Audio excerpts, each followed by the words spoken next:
Hello and welcome to episode, 49? 49 of the Subject Podcast. I'm Chris. Every single week, you know my voice. You also know Mike's voice. He's here every single week as well. Yes. Yeah. How you doing this week, Mike? Yeah. Excited about 2021? Oh, no, it's still early March, but yeah, I'm pretty good this week. Yeah. Not doing too bad. Fantastic. Yeah. It's been going pretty cruisy, which is good. Yes, that is definitely good. You know who it's not cruisy for right now? Is nice segue. Yeah, that was good. Thanks for setting me up for that. People in Canberra are not having a good time with, especially in Parliament House, and especially in the Liberal offices, because they're not doing great at the moment. Of course, I think it was last week, just after we released the last episode, there was a March for Justice around the country. Hundreds and thousands of women all gathering together to protest the treatment that they still get in 2021. We are still treating women like shit. And yep, it's not good. There was a huge march around 40 different places, and yeah, it's all basically to go against how women are treated, not only in the workplace but also at home and everywhere. Yeah, and just in general, really. It's men can be disgusting. Oh yeah, for sure, absolutely. I've seen some men. As a man, and I know, I assume you are a man. You're assuming my gender in 2021, so yeah, that's a dodgy game. That's why I said I assume. Yeah, I know. You assume my gender. I already got you with that. It's all good. No, that's what makes it bad. Yeah. I mean, correct me if I'm wrong, but you're a wrong. man, yes. Okay, that's fair. Well, me speaking as a man, I know that men are disgusting. Well, so not all men are disgusting, but not all some of them, men are definitely can be disgusting. The stereotype is there for a reason. I'll always say that. It's because there has been many people that act like that. So, of course, a lot of men, not most, it's a definite minority of the male population, I feel. Yes. But so men can be disgusting. Men can be absolutely disgusting. Yeah. I will definitely agree with that. I mean, this has been not only, laws have only just recently been passed in the last, 30, 40 years, really, that have helped women get out of insane, I guess, quote-unquote, responsibilities. Like in the 80s and the 70s, there was a law that men could actually still have sex with their wives, even if the wife didn't want to, because they were married. Yeah. It was some loophole in the law. It was ridiculous. I think has since been amended. Yeah, it has been. Yeah, it was amended in the 80s or the 70s. Yeah. But that was only 30 plus years ago. That's not really that long ago. Almost 40 years ago now.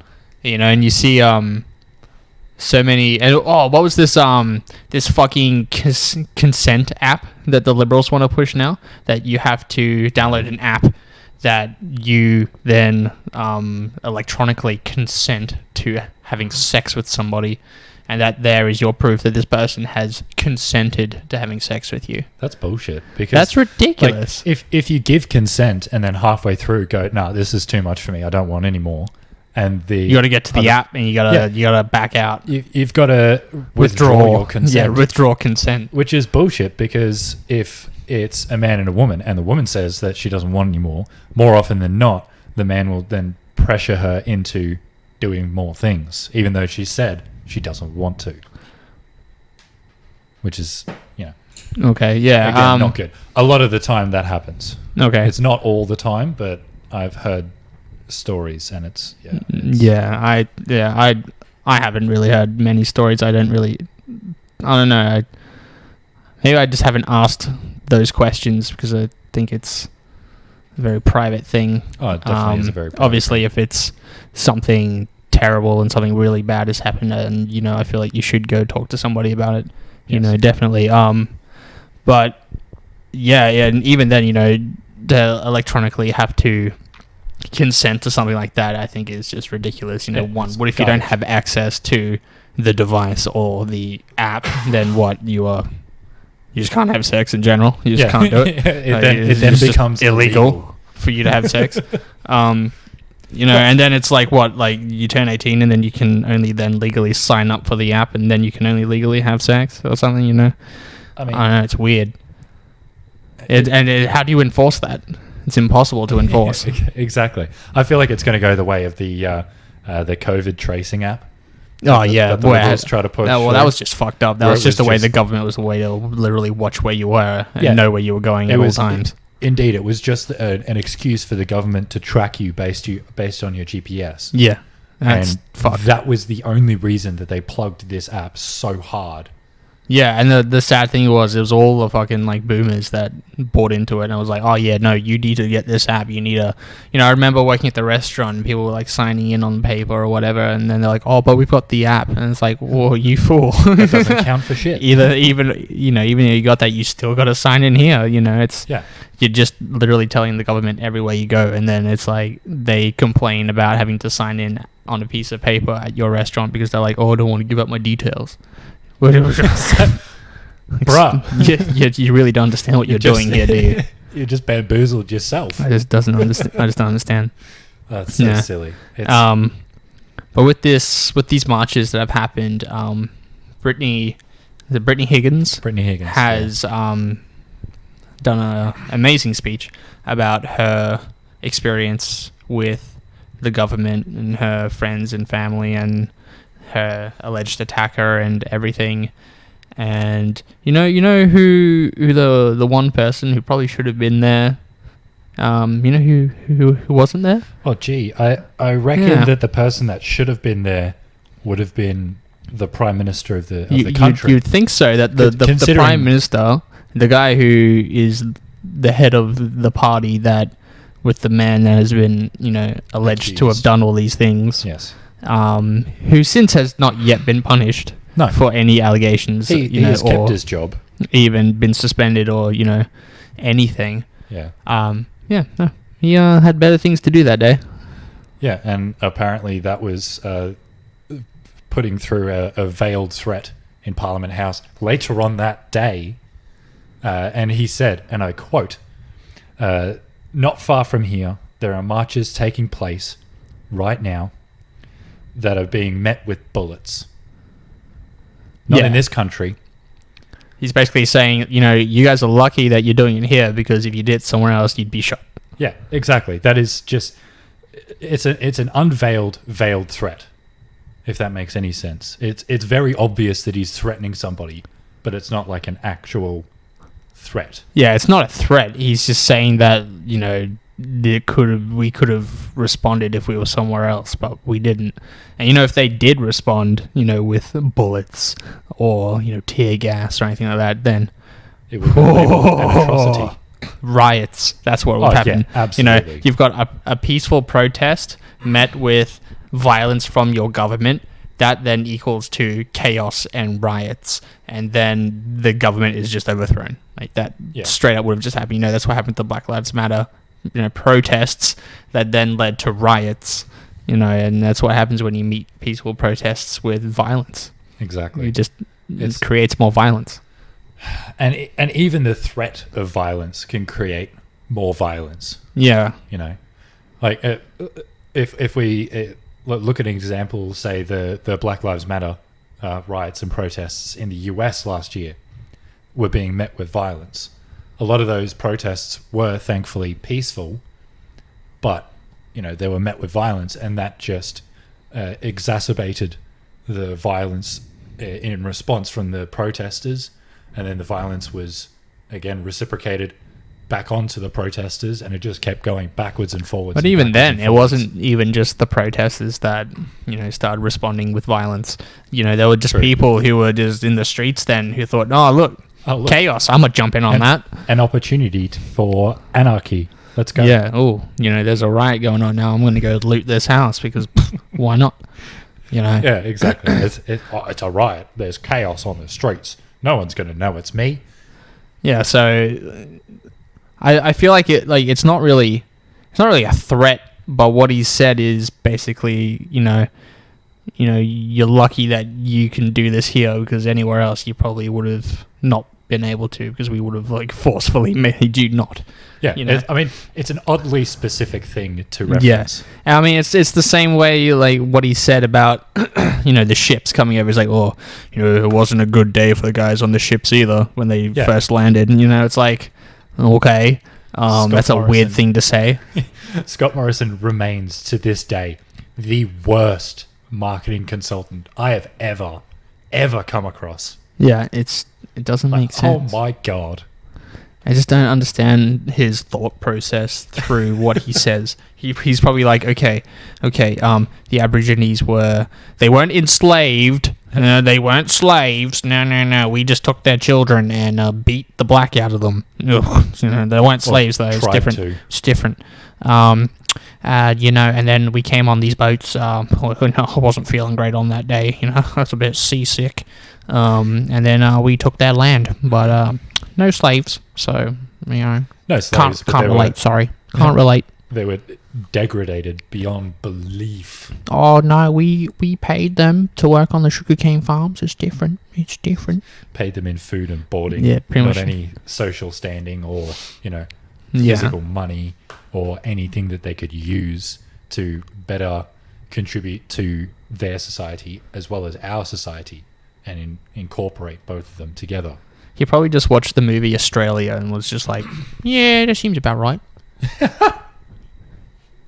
Like, I don't think he's read a single book on Australian history. No, he's still trying to read The Hungry Caterpillar. Yeah. Jenny's been That's a rough one. through one page a night. It's a rough one. That's all he can manage is one page a night. It's until he can read it back to her. That's when you know he's done. Yeah. Yeah. But then he'll try and spin it onto something. He'll try and make out like hungry caterpillar ate the banana. The banana is the problem here, not the caterpillar, right? Because now the caterpillar's fat, so the banana made the caterpillar fat. Oh, fucking bananas! Yeah, it's all about the bananas. It's all their fault. But you see, the Labour leader Albo was at these marches. Yep. He was there listening to Britney's speech, and then he hilariously, in Parliament, stood up, spoke to the PM, and said, there was a great speech outside, and I'm going to quote it for you because you weren't there. And then just basically just quoted the whole speech to him, just so that watching him sit there, not even paying a fucking attention to what he was saying. It was ridiculous. Even when he was paying attention, he was leaning back in his chair, arms folded, looking down his nose this at elbow. dirty smirk. And I'm like, you dirty motherfucker. Like, he honestly... get your own head out of your fucking ass and actually listen to what the people that voted you into office are saying. You can just see on his face, he just does not give a shit. No, exactly. And over the last few days, we've also seen some images from Parliament House showing the treatment of women in the Liberal Party, even. Yeah. Like, there was a photo that I saw where a woman Liberal MP was sitting on her own in one of the back benches, and she had nobody to talk to. Meanwhile, there's guys off in suits up at the back of the house. There's some guys talking at the front, fucking Scotty Boy, Peter Dutton and his ilk talking at the front, and she's just on her own. Yeah. And that is, I feel, exactly how Brittany Higgins was treated. So, of course, she's going to relay that sort of emotion through her speech, which, I'll be honest, I couldn't watch the whole thing. I feel like Brittany would have maybe felt a bit worse. Oh, yeah, definitely. Like, 100% would have felt worse. Yeah. There was another Liberal, what's her name? She also has allegations against another Liberal Party member for assault allegations. Need to find. Wow. Yeah, it's just ridiculous, all these things happening, and it's just like, Where do these people find the time, honestly, to do this shit? You know, it's Yeah, ridiculous. I don't understand how they could make this up, because it takes a very creative mind to think this kind of drivel up. Yeah, it's just so.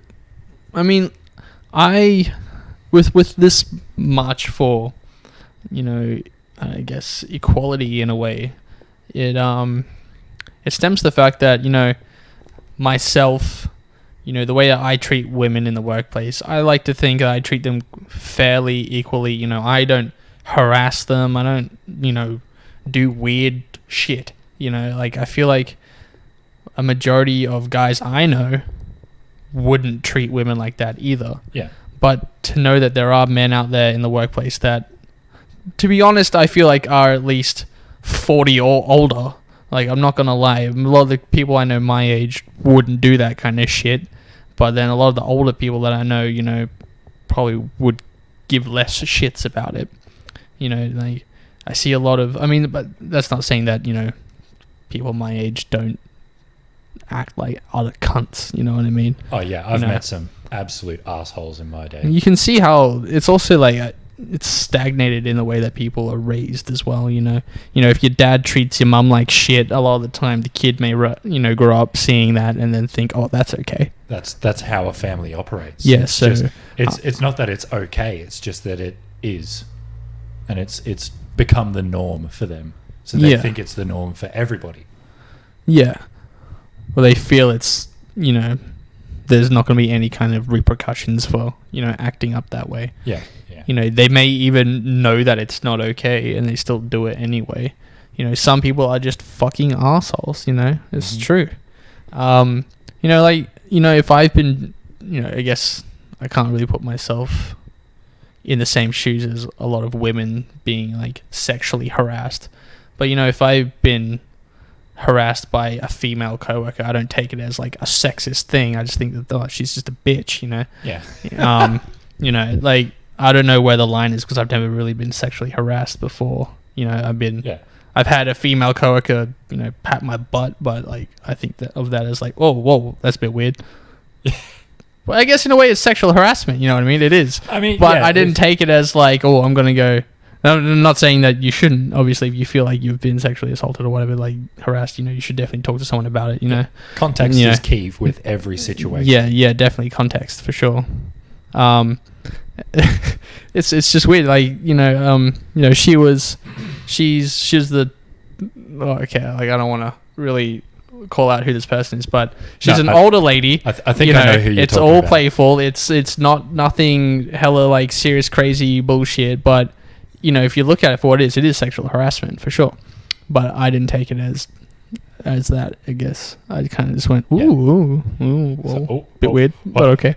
What are you getting up to? Yeah, you know what I mean? It's just, yeah, it's weird. But, you know, if I was to do that to a woman, it would be seen completely different, I feel. Yeah, and again, context is key. Yeah, definitely. Definitely. In all situations, context is key. Like, obviously, if you... like Mike said, if you feel like you have been sexually harassed or if you are experiencing sexual harassment in the workplace or at home, please go and see a government body about this kind of stuff. There are people out there to help you. Whether it be police or you go talk to, you know, someone who can then contact someone who can help you, or if you feel like you can't, you know, speak out against these people, you know, in the end you're probably better off doing it. You know, if it's, say, your boss and you think you might lose your job, I still think, like, it's just not worth keeping your job, you know what I mean? Yeah, like, exactly. It's, you know, because then if you don't do anything about it, then that just makes it so that he can then, or she can, do it to someone else or continue doing it to you. You know what I mean? Like, Terry, like, in the film industry, you know, Terry Crews, like, big boy, big muscly man. You'd think, whoa, no one would fuck with him. He was sexually assaulted by producers before, and you know, one time at a party that Adam Sandler was hosting, and he apparently heard what happened and called Terry Crews on the way home, going, "Look, I'm so fucking sorry." So there are good guys out there. Yeah. There are people that are willing to help. What I'm saying is that, you know, men can be sexually assaulted by other men as well. Yeah. This happens in so many industries, and he spoke out, and testified against these people. And not just him, fucking Brendan Fraser happened to Brendan Fraser. The reason why you stopped seeing him in films was because he was sexually assaulted by producers. And then his whole life went to shit. He gained so much weight, didn't get film jobs anymore. But speak out against this shit, and then and Lifeline is always a great hotline to call. That's the believe it's one of the suicide prevention hotlines that we have here in Australia, and we're very lucky to have that because Lifeline can help with a lot of stuff like that. There are other hotlines that you can call, and there are people there that will help you through that emotionally. They probably can't do anything physically until like a police report is put up, or whatever they have to do, but they're there to help you like mentally go through this. Even the Australian government allow 2 free clinical therapy sessions, completely free, every year. So you can go to like Headspace, completely free, and talk to someone about it, and they can help you. And even then, maybe with that, you then find the courage to speak out, or go and really address these people, and fucking get their jobs and fuck them up, send them to prison or whatever. Honestly, it's just make sure that they don't get away with this. Yeah, that's the thing. Because when they get away with it, then they think that they can continue getting away with it, and they will keep doing it. Yeah. And that kind of behavior will keep going on because people keep thinking that they can keep getting away with it. Yeah, so there was Australian of the Year Grace Tame told the crowd in Hobart that behavior unspoken, behavior ignored is behavior endorsed. Yeah, pretty much. So exactly. Yeah. And Brittany Higgins said in her speech that the system is broken because, it is hard to speak out against these kinds of things in fear of losing your job. And then, you lose your job, people see you differently for what had happened. And then you might find it almost impossible, or think that it's impossible to find another job to help support your lifestyle, your family and all that at the time. And of course, your family probably comes first. You think, oh, well, if I lose my job, then my family's at risk. And so I need to keep doing this, and I'll just knuckle down and, fight it, or, just move on.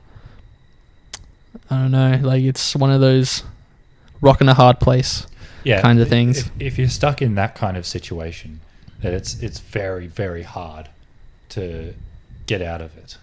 And like that's even then, maybe just talking to your family about, maybe you obviously don't have to go into the details, but just tell them like, look, I've been harassed or blah blah blah. How do you guys feel if I was to bring this up? I might lose my job, but we can, move forward on this. Communication, whether it be with family, with friends, with a counselor, with your boss, if it's an employee, it's the only way forward, I guess. Yeah, exactly. And yeah, I think that's a very good point. But moving slightly laterally. Okay. Yep. Due to all of these, all the events that happened on the March for Justice Day, which happened coincidentally on March 4th, there has been I want to say tirade of articles from one particular publisher, and I really love that we get to dig into these guys now because they fucking deserve it. So Sky News, right? A Rupert Murdoch owned news publication, I guess.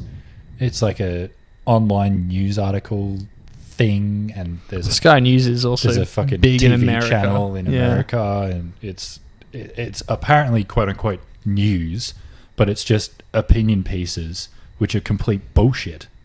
Like, for instance, one of the Sky News hosts, Peter Credlin, is claiming she would eat Daniel Andrews alive. Right. Yeah, so basically And- this news fucking publication bitch is like, oh, I could totally do this MP's job. I could do and your I could job do better better. than you. It's like, no, bugger off. You couldn't. First of all, you keep shitting on Labour, and you claim that Anthony Albanese has proven himself unworthy to be Prime Minister, which is also a direct quote from our Prime Minister, Scott Morrison. And we both know that he is incompetent at his job as it is, so how the fuck would he know whether somebody is fit for the job? Mm. So he's clearly not. He's proven he's not. He wasn't there at March for Justice. And they've also accused Anthony Albanese of being desperate and thinking he can get away with saying anything, because they claimed that there's a game being played right now in Parliament that is overtly political, and is one in which Anthony Albanese thinks he can get away with saying anything, and the echo chamber will rule in his favour. Which, first of all, if Parliament is Parliament, and I know that it is, there are many people there of differing opinions. Yeah, I And- mean, that's what democracy is. Exactly. So it's not an echo chamber for Anthony Albanese's plans. If anything, it's an echo chamber for Scott Morrison's plans and the Liberal Party's plans. Yeah, well, the Because they Labours are- don't have any plans. I mean, sorry, Liberals don't have any plans. Yeah, that's true. They're just winging it as they go along. But anytime Labor comes up with a plan, like saying that they are going to give 10 days of mental health leave to sexual assault survivors, Yeah. which is an awesome scheme and I think should absolutely be implemented, Scott Morrison has done jack shit. No, He's see, taken away what- the family court. What we need to do is, going back to the sex allegations and the rape and all that kind of stuff, what the Liberals want to do is say, okay, then the victims can then access their super early to get out of those Oh, yeah, situations. 'cause that That's what fucking they can helps. do. So basically, the money that you're saving to live off when you retire, how about you just use that to get out of your whatever petty situation that they don't give a shit about. Whatever someone else, whatever pain, someone else is causing you, guess what? You have to pay that out of your own money that you're trying to save for your retirement. Yeah, so their scheme is basically you want out, you pay for it, and then that's it. Oh, you can access your Yeah. super to bail. There you go. And it's just like, is that seriously it? Is that all you have to offer? Is basically, You're welcome. if you want help, help yourself. Yeah, exactly. And that's the Liberal government's complete philosophy right there. Yeah. It's just you want help. Oh well, you're unable to help yourself. Looks like it's tough luck for Looks you, buddy. like you're stuck. Looks like you're absolutely Good luck. screwed. Good luck getting out. We're not going to help you. Of course not. We don't have any money. We Yeah. gave it all to the mining corporations. The thing is, like, there was, I'm trying to find the article, but there was a senator that spoke. I think he was either from Labour or the Greens, and he started speaking about all these different policies that the Liberals had promised to fund, and all these other things, and not a single one had been funded. There was over like 200 policies that they'd promised to be Yep. funded. None of them were funded. And Because- they've been in power like for the last 4 years that they've been promising these nothing. Nothing. Not a single Exactly. dollar. And another thing, Scott Morrison promised, I think it was 400,000 COVID-19 vaccinations by the end of this month. Hmm. It's as we're recording this, it's Friday the 19th. And we've got less than half of that done because Scott Morrison doesn't want to fund it and he doesn't want to plan it. Meanwhile, Joe Biden's target of, I think it was 4 million vaccinations in the US Yeah. is going to happen tomorrow, basically, Yeah. which is 6 weeks ahead of schedule. And I will admit, the US is richer and it is more populous than us. But you know what? We could be at that financial level and be able to buy all of these vaccinations and vaccinate everybody if the Liberal Party was willing to tax, not just increase tax, but just tax them in the first place. Yeah. These big corporations that literally strip the land of all of its natural resources and non-renewable resources, and then just don't bother, helping out the country that let them in to do that work. Yeah. It's crazy. It was Julian Hill that spoke about that. I'll put a link down to his speech about all the policies and everything, and it's just ridiculous. And he calls Scomo like a schmuck or something, and Mr. Speaker is just like, you will withdraw calling him a schmuck. And it's just like, that's it? That's all you're gonna say? Just, you can't call him that. That's too mean. I mean, it's supposed to be an impartial place, is Parliament House. Obviously, it's not, but No. there are certain ways that you are supposed to get your opinion across, and calling somebody names is not one of those things. To be fair, he did back it up with a lot of evidence, and he had made some very good points into calling him a schmuck, because he is. I think if you look up schmuck in the dictionary, it just means someone that is ignorant. He's basically or just incompetent. calling him out for all the fake politics that he's been doing, because like all Scomo has done is just talk, but he has literally done nothing in the last 3 years. He's been nothing. Yeah, he has literally done nothing. He has actively made this country worse off. Yeah, that was his goal as Prime Minister, was to completely decimate Australia's economics in as efficient a way as possible. And you know what? Tripling the debt, tripling the deficit that we have, and then spending more money for your mining buddies and Daddy Murdoch. And none of that goes to the average Joe. None of that goes to the people that... actually, a lot of it goes to the people that voted him in, because those seats are secure Liberal seats, and they are secure Liberal seats because they keep sending them money. So they keep voting for them. And then there's other seats that are marginal because Rupert Murdoch has a monopoly on the media, on the newsprint media, which then leaks into all other aspects of media, goes into free-to-air TV, pay TV, as well as social media.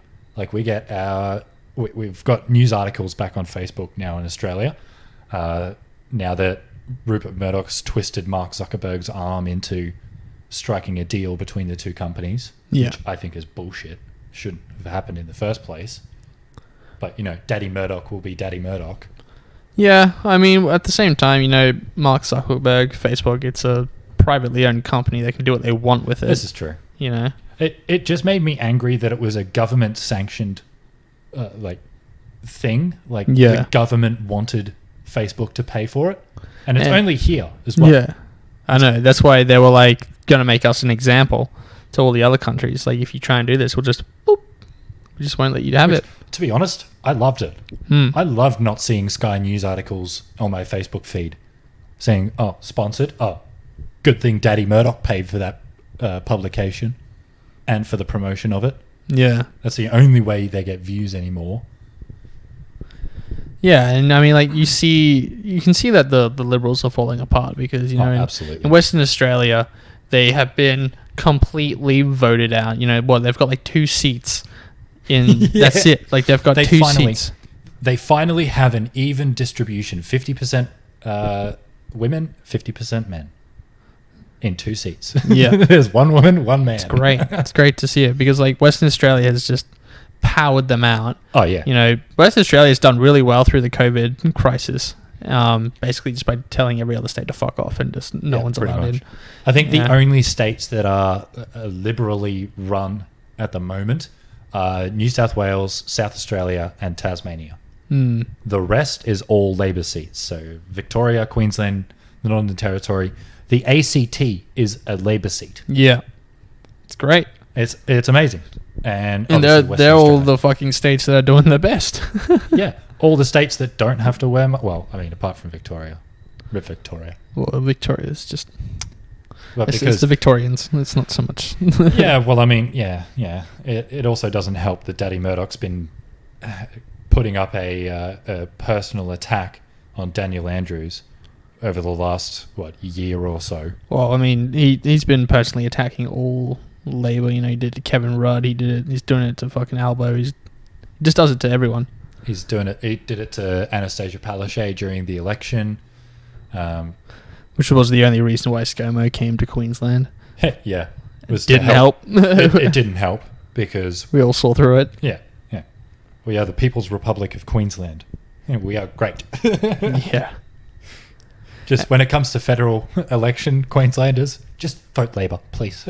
Please. Yeah. And the thing is that we do vote Labor. And it just makes you wonder how all these states that vote Labor stay in the state, but then when it comes to the federal election, somehow the Liberals get in. Yeah, well, I mean, a lot of that's thanks to Daddy Murdoch. Yeah, I know you keep saying that, but at the same time, she does that to the state elections as well, and they still get voted in, Labor anyway. So it makes you think why these states don't vote Labor anyway for federal. Do you reckon some of the voting is manufactured? Could that be what it is? I would say no. I would hope not. Because I feel like it'd be hard to do that, to get away with it anyway. Oh, yeah. It would absolutely be hard to get away with because, a lot of people look into these votes, and I think you'd have to buy out a lot of people to be able to do it. It would be very expensive. Yeah, so I don't know. I think it's just weird. I think, the states vote so differently when it comes to federal elections. I know, it's a weird thing that happens, and I don't fully understand it. I just want to blame Rupert Murdoch, really. And then there was I remember we spoke about Clive Palmer basically just give Labour the boot. Yeah. Trying to come up with all these lies against Labour. And, that obviously didn't help. But all these things come up just as the election slowly starts to roll in. You don't see any of this shit up until, a few weeks into the election, and people start seeing this shit and they go, "Oh, that doesn't look good. Okay, don't vote them."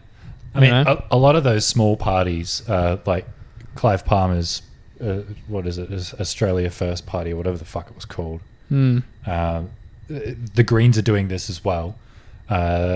One Nation, Pauline Hanson's party, and a couple of other independent, quote unquote, parties are just there to wedge away some of Labor's votes. Yeah. So if they can shit on Labor as much as possible because everybody else is doing it, I should be able to do that as well.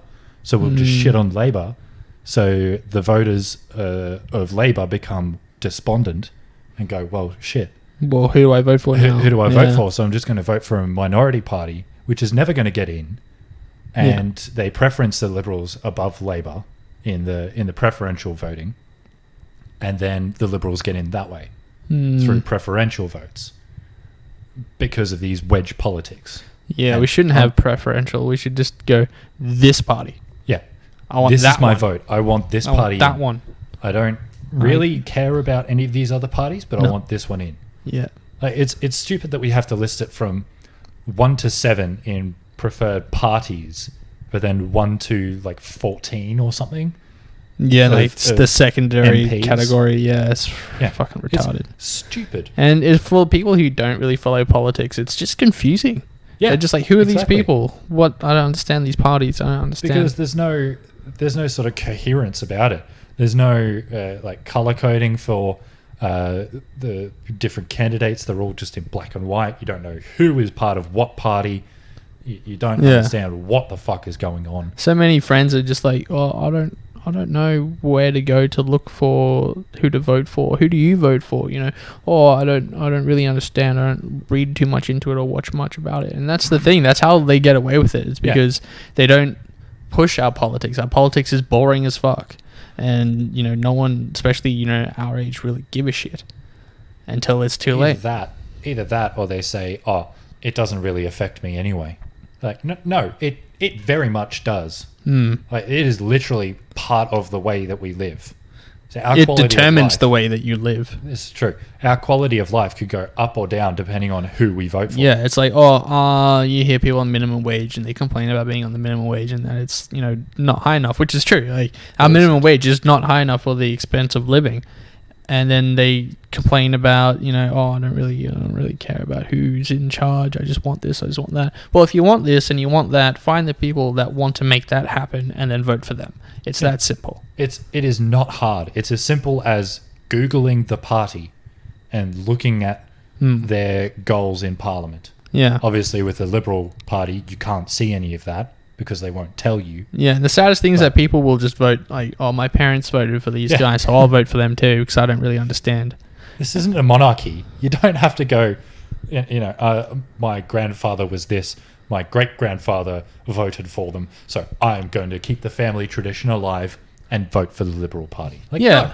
no. I've had debates with my grandparents about, who to vote for and all that, and honestly, it's like everything they read is from their local newspaper, and all that is owned by the same company that, it's exactly. Murdoch, like we keep It's all saying. News Corp. And, they'll read online articles that, are still all from the same provider.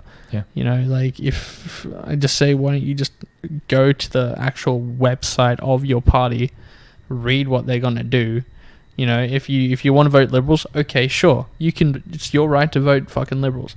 But you look me in the fucking eye and tell me that what they've done in the last 4 years or 7 years, 8 years that they've been in, and you tell me that they've done good things. Honestly. Even the last, 6 weeks, look me in the eye and say that they've done good things. Yeah. They haven't. And the old saying, he's doing his best. No, he's not. He's not doing anything. This cannot be more proof that he is not doing his best. That he is literally doing fuck all. He could be doing his best for the big corporations that don't pay any tax here. Well, that's the thing. Of course we can talk about these corporations, but even then, what I've been saying to some people is that it doesn't matter whether he does something or not anymore. He's the prime minister right now. He can sit on his ass and do nothing and get paid until he gets voted out. He knows he's not going to win the next election. Even if the Liberals do win, he will not remain the prime minister. They will just elect someone else to run the party, and then they'll become the prime minister. That's what will happen. So he just has to sit there, be quiet. He's not doing very well doing that. He's been somewhat quiet. Yeah, but every time he opens his mouth, he says the wrong thing. So shit. it's like he literally just has to sit there and do nothing, and he'll get paid. And then when he leaves office, he'll still get paid. He's set for life right now. That's the thing. He doesn't have to do anything. Yeah, He can wake up in the morning and look himself in the mirror and just go, another day of fuck all? All right. And then just walk out and do fuck all. And that's literally what he's been doing for the last 2 years. I mean, last year he sat in Parliament for, 40 days? No. Out of, I don't know if everybody here that's listening is as learned with a calendar as most, but I think there's 300 odd days in the year. Well, I think, what about this? How many weeks are in a year? He wasn't even there one day of every week. He wasn't even there once a week. It was once every 2 weeks. Yeah, once every other week. Yeah. He's garbage at his job. I can understand. Sure, COVID, no worries. But the thing is, we have FaceTime. We could, still FaceTime each other in a big conference call. You don't have to sit in Parliament. In America, they're having, trials, like actual court trials on Zoom. So why can't you just do Parliament the same way? They did this whole 4 fucking nation meeting for the the Indian Ocean or whatever the fuck it was that just happened on the weekend. Was it the Quad? Yeah, the Quad Summit. Yeah. And that was all, teleconference. So what was the problem a year ago doing that with all the ministers? Honestly, if they wanted to do it, they could have. But because they didn't want to, they didn't. And he sat in for 40 days, got paid. No, we said this so many times. He didn't take a pay cut. So many other people took pay cuts because everyone else lost their fucking jobs. No, not the prime minister. No, I'm the head of the country. I don't need to do that shit. He's still getting his cool $500,000 a year. Yeah, his super is at 12%. Yep. the average person on minimum wage, just for context, is paying about 9.5% super. Yeah. And we spoke a couple episodes ago about how they were supposed to raise our super to 10% this year, but they said, nope, we're not going to do it. Hasn't happened. They won't do it. There was a goal to increase it up to, I think it was like 12% or higher. Like 12 or 13%. Yeah, in the next few years. And there was a gradual increase to help businesses cope with the increase to super. And they're still not increasing it. So what's going to happen when it gets to that date? There's going to be, 13%. And then all the businesses are like, oh, fuck. You know? We've got to lay off staff because we can't afford this. Yeah, no, we weren't ready, you know? Yeah, because the government didn't tell us that this was going to happen. Or they just don't do it. And then go, no, we'll do it in another 5 years. Meanwhile, the cost of living keeps going up, but the minimum wage stays the same. Yeah. And the whole argument is that, it's just going to cause inflation. No. Inflation's already happening. You need to increase the amount people are earning to keep up with the inflation. Yeah. That's all it is. Inflation just happens. It just is. Yes. Like, $5 in 1960 could get you a full meal for your family. Nowadays, $5 will pay for lunch for one person. You're having a laugh. $5. You get maybe a coffee. Yeah, true. Coffees are $5. That's it. Okay. You're not getting lunch for $5. I mean, I've seen some pretty dodgy sandwiches at service stations for $5. Maybe you can go to like a bakery and get a pie. Yeah, like not even a good pie, like a shit pie for it's $5. just the plain sort of mince pie. Yeah, mince pie. That like those 4 and 20 pies that have just been heated up in the display, and it's been there all day. Yeah, it's been there all day. It's stale as hell. Yeah. Discounted to $5. And what? I remember my grandparents bought a house 20, 30 years ago. Cost them, I think it was like 20K, 30K. Huh. Bought a house for 20 or it was hella low, like compared to now. Yeah. $20,000, $30,000. That is nothing to buy a house, right? That's barely enough for a deposit on a house. Yeah. Obviously, like, things become more expensive for sure. You know, it's like 20 or 30 years later. But the thing is, it's not that, it's 200K. It hasn't increased by 100%. It's increased by like 1,000%. Yeah. It is now like to like $700,000 if you want to buy like a nice house. $700K. If you want to buy a shitty kind of house, yeah, maybe you're looking at $350,000. Yeah, like a shitty house. Even then, it's more expensive because right now, especially during the pandemic, prices of houses, cars, motorcycles, all that kind of stuff just skyrocketed. Yeah, because people weren't buying them anymore. And also, people who sit at home and, lost a lot of their money, all these businesses lost a lot of their money too, so they then have to increase prices to get that money back. Yep. Fucking flight centers went into administration because no one was buying their tickets anymore. So, I got done over by that. The whole flight center that I went through to go to Japan, they went under. Couldn't get my refund back, so that's $1,700 gone. That's $1,700 that the government will not reimburse you for. No, either. I'm not seeing that money again. No. So that money is just gone. Like, has just evaporated. Disappeared. It's now no longer money. Yeah, it's nothing. Even though worked hard for it, earned it, spent it, gone. Yep. Never seeing it again. Yep. And there was no relief for that, for the people that, spent all this money on. Like, it wasn't just me, obviously, that suffered this. Thousands of people suffered from this. Yeah. And the government was like, oh, well, rip Tough you. luck. Yeah. Yeah, now you're stuck. I'm fucking timing. stuck. Damn right. And then when they tried to, they didn't offer any rental assistance to anybody. It was like, if you can't pay your rent, talk to your landlord and ask them if you can't pay rent to not pay rent. And if they say no, you're fucked. And then it's like, okay. Yeah. So I'll go talk to my landlord. Hey, landlord, can I just not pay rent? They say no. And you're like, okay. I'm fucked. Thanks, Scomo. Yeah. There was absolutely no assistance coming from the government from the federal government during COVID. Like JobSeeker and JobKeeper, that was Labor. Yeah. and the Greens. They figured it out. They worked it out, and they pushed it. And Scott Morrison has now cut it basically in half.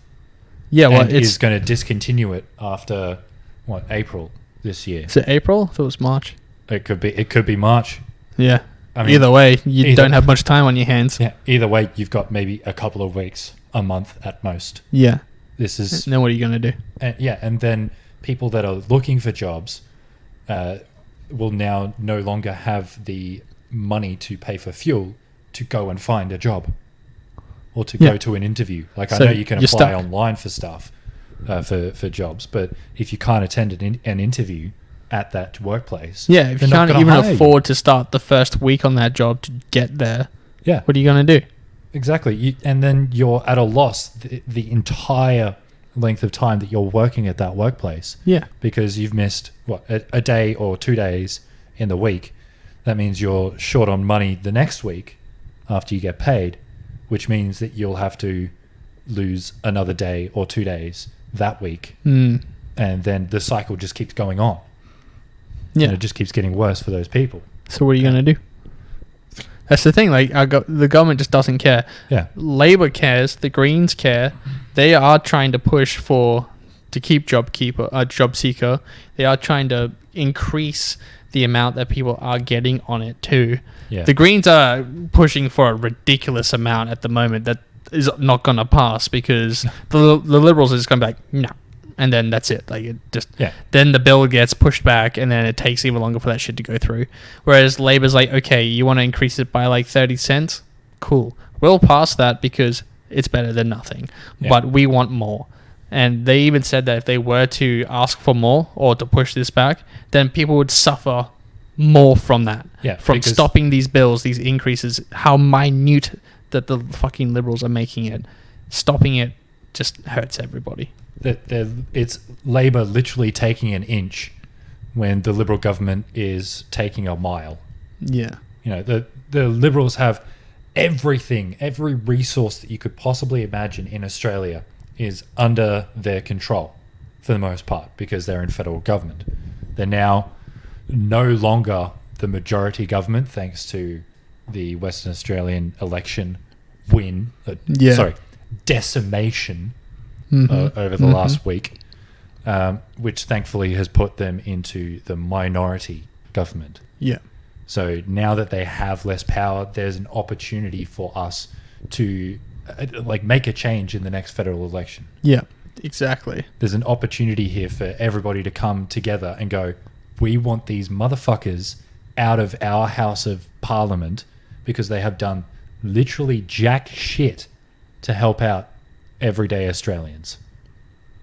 And not on their side. The Greens aren't making it any easier. No, because they play wedge politics. Yeah. And it's like what I think we need to do is form a coalition between the Labor and the Greens, like what New Zealand have done, where the Labor is the leader and the Greens just support, and then just work together. It would be ideal, but I keep hearing things that say that the Greens Party and the Labor Party don't get on. I feel like they don't get on. They just don't get on, so I don't feel like they would have a coalition. There's no sort of reciprocating relationship where it's like you scratch my back, I'll scratch yours, like we found with the Liberal and National Coalition, which is like, here, scratch the backs of cotton farmers and we'll scratch the back of news media outlets. Yeah, we'll form a train and we'll just scratch everyone else's back and we'll get some money. And then we'll just have the poor people behind us scratching all of our backs. Yeah, and they don't get nothing. They don't get anything. They're poor people. We'll fling our shit at them. Yeah. Like, legit. That is essentially what is happening. It's legit what's happening. It's so fucked. You're right. It's fucked that it's come to this in a country that is supposed to be one of the most advanced in the world. You know, you can look back to Kevin Rudd, right? I love good old Kevy. So Kevin 07. So when we were about to go into recession, what did Kevin do? I think he went door to door with $1,000. He literally gave $1,000 to everybody and said, "Here, go spend this." Yeah, go spend this. Go get yourself something nice. It's a recession, and we need to kickstart the economy. Yeah. Here's $1,000 for everybody. Here's $1,000 to everybody. Go buy something. And you know what that did? That stimulated the economy. It meant that we were not as badly affected by the 2008 global financial crisis as much as literally everybody else in the world. Yep, exactly. Experts from all over the world in economics all unanimously agreed that the Labour Party did an outstanding job of managing our economy through the financial crisis. Yeah, they were like, these guys nailed it. They fucking nailed it. And we were all better off for it. Yeah. Honestly, back then, I think things were fucking great. You know? Yeah, they were great. I don't remember as much suffering back then. Nope. I mean, of course, I was a lot younger then, but still. I mean, I didn't, my family wasn't well off. I was raised by a single mother, 2 kids. She didn't have a job at the time, like we didn't have everything handed to us on a plate, but we were comfortable enough at the time. Yeah. And it was a time as well for me growing up with 2 parents. I don't want that to come across as a brag because sometimes it's not. But I'm lucky enough to have a mum and dad that love each other and love both of us, like myself and my little brother, enough to, keep the family together and show each other love and support. Anyway, back then, we were lucky enough that dad was having enough work that mum didn't have to work, and she could stay home and help out around the house and do the stuff that mums tend to normally do. That's the patriarchy there, sir. I know. It sounds so bad, but it's not though. It was what mum wanted to do. She liked taking care of her boys. Yeah. And that was, we were happy then. And then we weren't struggling for money, obviously, because mum didn't have to work. Yeah. And then 2010 or 11 rolled by, and all of a sudden, our family, I don't even, finances, I guess, just tanked. Yeah. And you know what that coincides with? The Liberal government being elected in. And all of a sudden, everything goes to shit. Things become more expensive, people start earning less, and nothing changes. Even though we were in perfect economic conditions, from the time that Labour was voted out of federal parliament, we have consistently gotten worse every single year. Yeah. And it's garbage. And we are now in, before COVID hit, I said this before in a previous episode, we were in a per capita recession. Yeah. So that means that for every 100,000 people, there was a certain percentage of those people that were living below the poverty line. And it was a alarming percentage of people.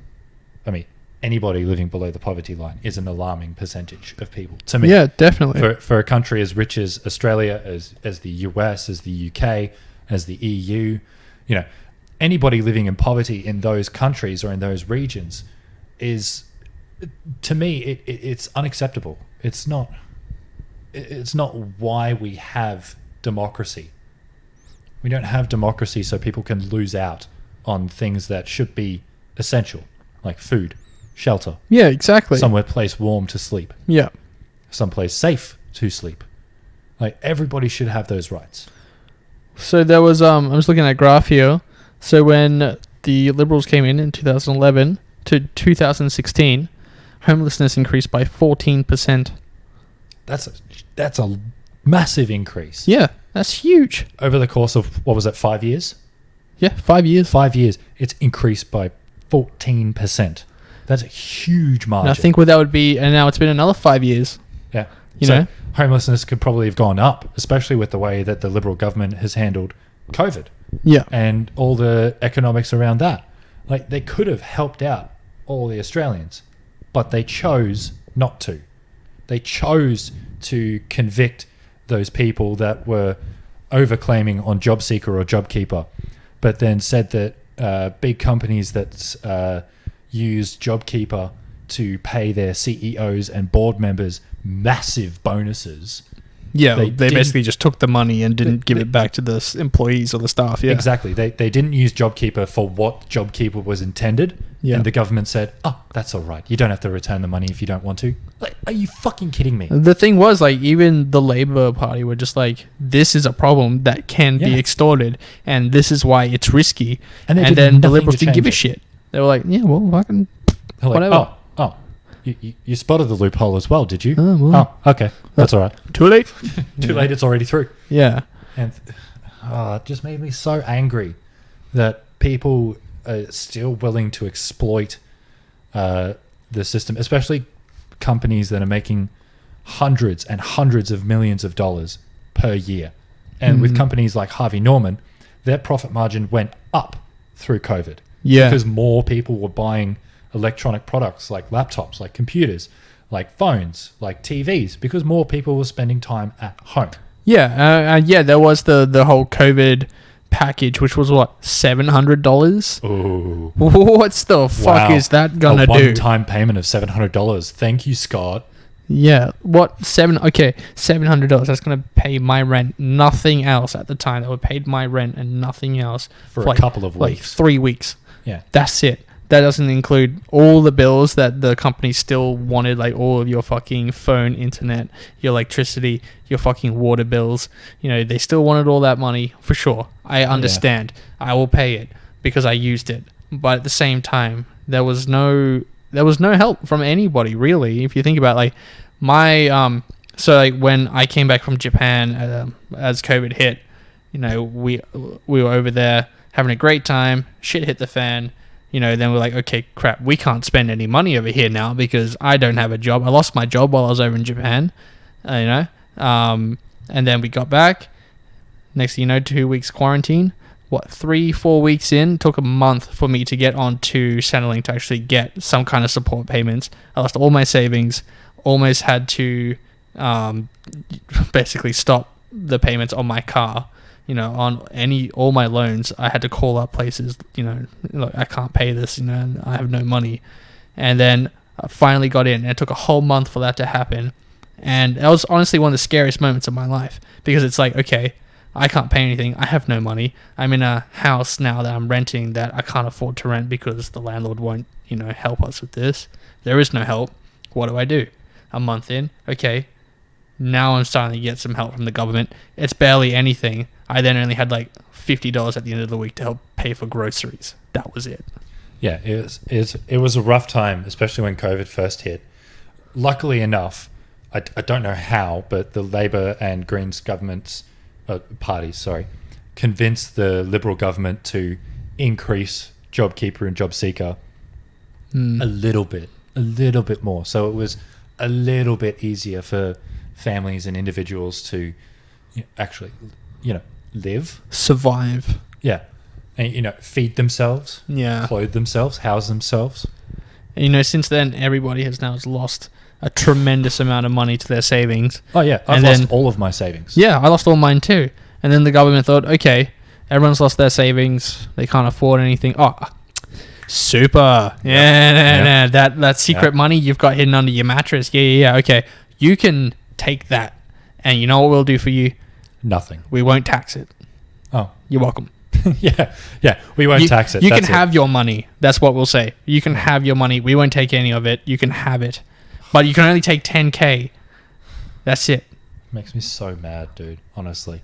The way that the Liberal government has been treating Australians is disgusting. It's literally just help yourself. We're not going to help you. Help yourself. If you get stuck, good luck to you, mate. Fuck you. You shit out of luck, mate. Yeah, you shouldn't have put yourself in that situation. And it's like, are you fucking serious?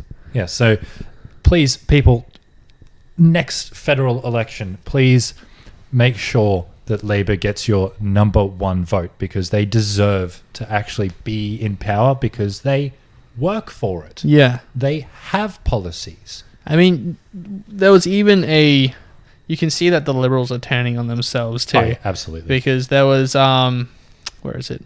There was a speech given by Josh Frydenberg, who is the... He's the treasurer, isn't he? Is he the treasurer or is he the... No, he's the federal energy minister. Oh, okay. So an even more useless job. Yeah. Well, he just didn't... Yeah, he didn't do anything with it. Yeah. So... it's just so funny because Jay Weatherills, sorry, is the MP for South Australia, and just they were both at a press conference, and good old Josh was talking about how they're trying to make South Australia better with their energy consumption. They're trying to do all this stuff for South Australia, and then their own MP turned to him and said, "You know what? I'm practically shocked that you're saying this because you have done nothing to help me. Yeah. The last 6 months, you've done nothing but ridicule me and basically shit on me, and here you are claiming all this." And he just basically stood there. Josh just stood there and was like, I'm about to lose my job. I can't say anything. Shit.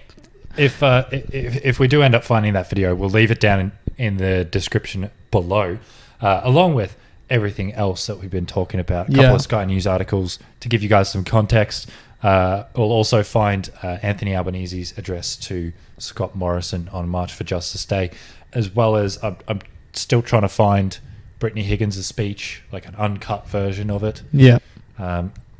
If we find a good version of it, we'll definitely leave it below as well, because that's definitely worth a listen. All this stuff is down in the description down below. While you're down there, hit that like and subscribe Give button. a little smack. You know you boys are here every week. It's every week, no matter what time of the week it is. It's every week. It's every week. We will be in your ear holes every week. Yeah, in your ear holes. And while you're down checking those links, hit us up in the comments. Tell us what you think. Has the Liberal government helped you at all? Maybe you're a big business owner and the Liberals have helped you out a whole bunch and you just want to brag about it. If you want to expose their corruption, please send us the deeds. Oh, yeah. We'll leave our email down below. Not even joking. Yeah. Please, anything. I think, Mike, it's time for some interesting news. Yeah, we had a bit of a... we went on a bit of a rant. I don't know. I feel like that's just a lot of emotion that have been bottled up there. Oh man, against the fucking Liberals. Oh man, it's been building for a few years for me. Not gonna lie. But anyway, would you like to hear about some scroll fragments that have been found in just south of Jerusalem? Oh, I thought you were about to ask if I wanted to hear about the tragic story of Darth Plagueis the Wise. No, I'm not Chancellor Palpatine. Or Darth Plagueis. Anyway, continue. There's been a new discovery, the first one in 60 years, which are apparently fragments of a biblical text found in a desert cave just south of Jerusalem. It's called the Cave of Horror, is the name of that cave. Yeah. But there was about a dozen fragments of of this one scroll. Do they all depict your conception? I mean, I'm immaculate, but not that immaculate. I'm not imaginary. Wait, who are you? Yeah. Your savior is here.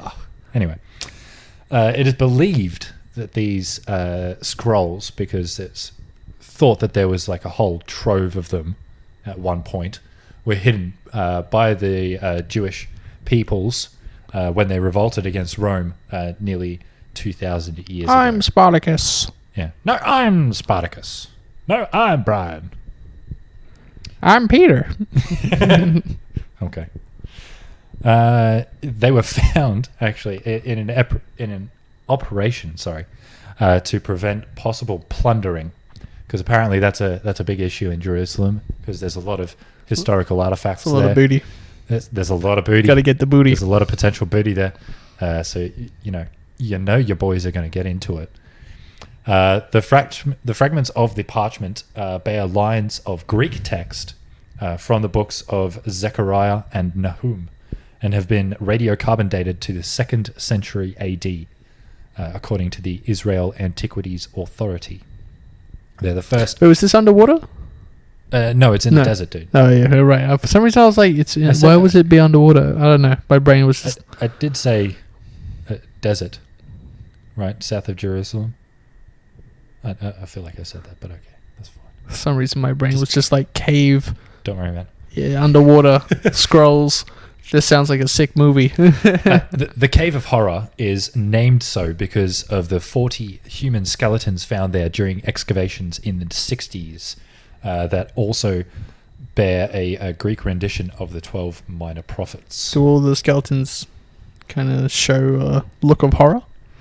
Well, I'm pretty sure it's just the fact that they were all found in that one cave. I don't know the exact details of what the human skeletons told us about how they died. I haven't looked that far into it. Well, I mean, they probably speak Greek or Romanian or something. I don't know. Or Latin. Latin, huh? They probably spoke Latin. Hebrew. Anyway. Yeah. Maybe even Hebrew, yeah. So I just thought that was really cool. It's just a new discovery, something that we haven't found yet. And it just proves that the Earth, she holds many secrets. She does. We have yet to discover them all. And now we found her cave of horror. It just sounds like a euphemism. It's a dirty little hole God. that we plundered. Jesus Christ. Found some ancient text in there. The corpses of a few dead men. Okay. Anyway, the Dead Sea Scrolls is a collection of Jewish texts found in desert caves on the West Bank near Qumran in the 40s and 50s. That's 1940s and 1950s. They all date from the 3rd century BC to the 1st century AD. They include the earliest known copies of biblical texts and documents outlining the beliefs of a little understood Jewish sect. Israeli newspaper Haaretz reports that a 10,500-year-old basket made of woven reeds was also discovered there. Ooh. Which is pretty cool. Like, there's a lot of history, especially in that part of the world. There and Africa, where it's thought humans were, Homo sapiens as we know us today, were sort of first evolving. And I think it's really interesting to take a deep dive thousands of years into the past. Yeah. And have a look at, how things were done back then. Because it's interesting to see, I think, how far we've come. Or how far we've not come, as is probably more the case. How far we've come and how long we've stagnated. Yeah. Yeah, the stagnation is getting to me right now. It's fucking dirty water all over the place. Yeah. What do you think? What do you think would solve the stagnation? I think changing the way we view each other, whether it be our gender, our heritage, where we come from, our race, our sexual identity, whatever it is. Just be nice to people. It's not that fucking hard, honestly. Yeah, literally. It baffles me that people can still be the worst, most rude person you have ever met without even knowing you, and they're just an asshole straight up to you. And you're like, I have done nothing to you, and yet you're here having a go at me because of some other bullshit that's happened elsewhere that I'm not involved in. This is garbage. I don't have to deal with this. And then you're in a bad mood for the rest of the day. Yeah. It's not hard to go, hey man, I'm really sorry. I'm having a bad day. I'm sorry if I take it out on you. It's not meant to be. Or something along those lines. Yeah. But just definitely. don't be a People dick just to need them to in the be first place. nice to each other. It's this. Yeah. Honestly, I don't know if that would help with the stagnation. I feel like if everybody was nice to each other, that might even promote stagnation because we become comfortable where we are. This you know is what true. I mean? Yeah. I feel like we're already comfortable with where we are, though. Yeah. I feel like the especially political unrest in Australia, is still like building, and if and when the federal government does change over to Labor, I feel like that would promote a extremely positive change. Yeah. I feel, as opposed to the last 10 years that the Liberal government has been in Parliament and in charge, Yeah. where it's just gone from one of the best economies in the world to one of the worst. Yeah. That's what's causing our stagnation, is because the Liberal government is such bad economic managers Yeah. that it's caused us to regress rather than Yeah. progress. We have literally become like the ball and chain of every other nation. Yeah, we are. We are literally getting dragged in the dirt because poor leadership. Poor leadership, incompetence, and just not giving a shit. Yeah. It's those three factors that I think is like tantamount to how the Liberal government runs everything, and it's all powered by greed. Whether it's greed for power, greed for money, greed for social standing.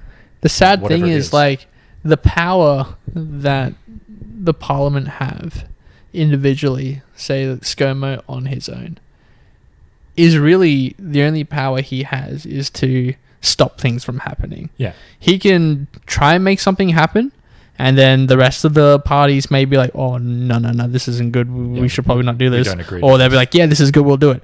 But when someone else and any other party goes, let's try this or amend this, he just goes, nah. And then that's it. Nothing happens. That's his power. It's just to stop shit from happening. Yeah. I don't know if I like that power being put into the hands of somebody like Scott Morrison or Josh Frydenberg or Peter Dutton or literally anybody from the Liberal government. I would not want them to have that power, because we have shown, and we have been shown evidence that the Liberal government is corrupt.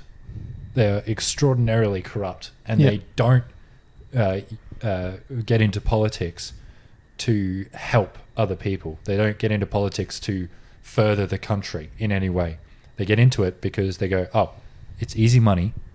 I can give my mates a lot of money, and in return, they might give me a bit more money as well.